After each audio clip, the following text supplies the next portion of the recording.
नाशिकमध्ये शिवजयंतीच्या निमित्तानं कार्यक्रमाचं आयोजन करण्यात आलं होतं आणि याच कार्यक्रमामध्ये मंत्री आणि भाजपचे नेते गिरीश महाजन यांनी ढोल वादनाचा आनंद लुटला।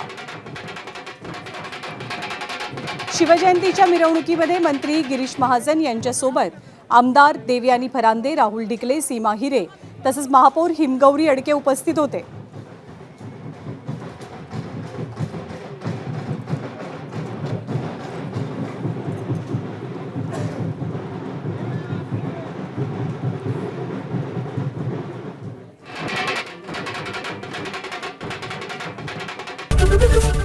एबीपी माझा, उघडा डोळे बघा नीट।